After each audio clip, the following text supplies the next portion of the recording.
نحمده ونصلي على رسوله الكريم أعوذ بالله من الشيطان الرجيم بسم الله الرحمن الرحيم رب اشرح لي صدري ويسر لي أمري واحلل عقدة من لساني يفقه قولي واجعل لي وزيرا من أهلي اللهم فقهنا في الدين آمين ثم آمين.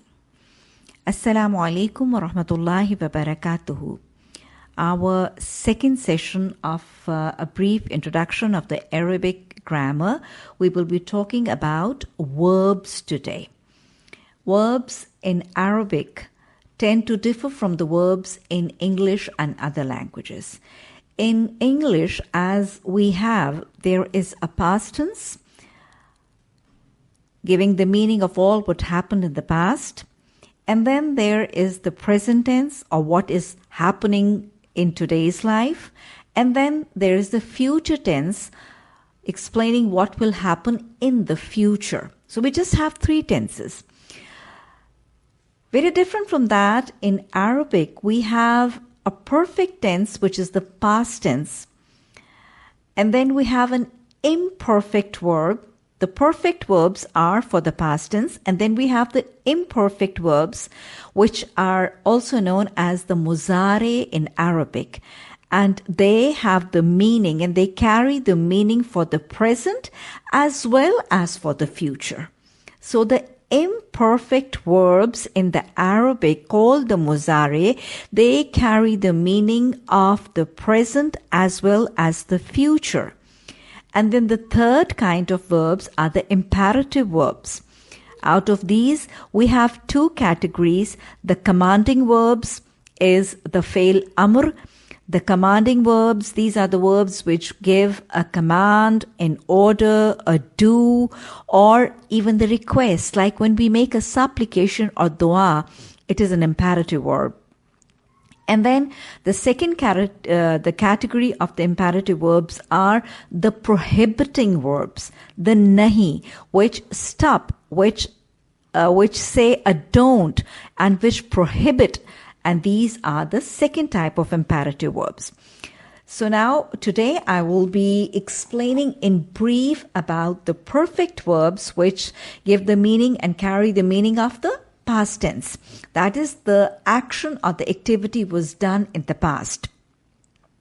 I will not be talking about all the persons, but the basic verbs which are generally mentioned in the Quran and we're going to come across in the verses of Quran. That is what I'm going to talk about so that you get familiar with the verbs. And there will be a basic die cast of the words, and putting in any root word in that, we will be able to make the words, or seeing any root word in this form, we will be able to understand that this verb signifies an action in the past. Fa'ala. Fa'ala means to do something. Fail means activity and to do something. So fa'ala, fa zabar fa, ain zabar a, lam zabar la. Fa'ala means what? He did. Who is this he? Is a third person singular masculine. So when I'm talking about my brother and I say that he did this, I will say fa'ala.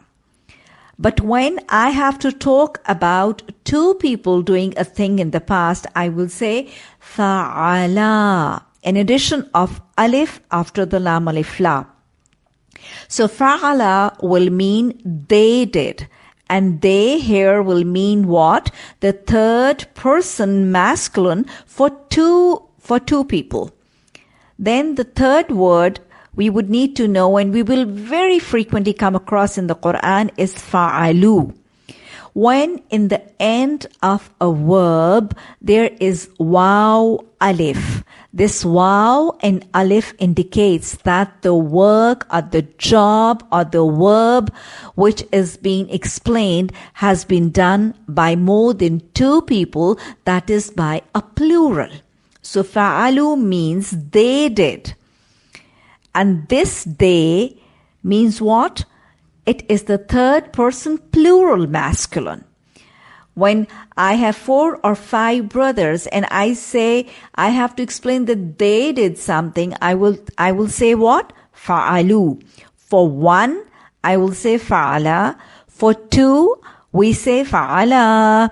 And for three, we say fa'alu. Now the next word is fa'alta. Ta zabar ta will signify what? The second person masculine singular. When my brother is like standing in front of me and I'm talking to him and I'm addressing my brother and I'm telling my brother that. Now the third word we need to relate and we will very frequently come across in Quran and the Quranic verses is fa'alta. Now here the ta is pointing towards the second person masculine singular. You did. For example, like my brother is standing in front of me and I am addressing him and I'm telling him that you did this, then I'll say fa'alta. The next word is fa'altum. This again means you. We will translate it as you did, but it will mean what? That you plural did. Fa'alta means you one person did. Fa'altuma will mean that you two people did it. And fa'altum will mean what? That you two, second person masculine plural is done that. So when like four of my brothers standing in front of me and I tell them that you, all four of you, you have done it, I will say fa'altum. Okay? Now fa'alti. Tazirti is going to signify the second person feminine singular. That you one feminine, you one girl or you one woman, you have done that. We will say she did. And this she will mean what? That this is the second person and she is singular. Fa'alti. Like ta zabar ta, the men, according to the teachings of Quran, ar-rijalu qawwamuna 'ala an-nisa, they have a superiority. So for the masculine, there is zabar. There is the point is above the ta, and here it is below the ta. So this is, I think, how you will be able to remember it. Fa'altu. Tapishtu is what? I.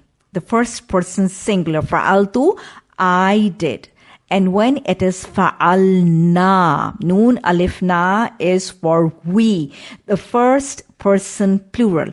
So these are the words which you will very frequently come across in Quran.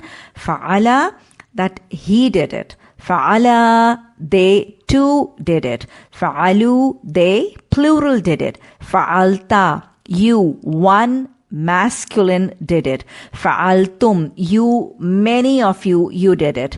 Fa'alti, you one, female did it. Fa'altu, I did this.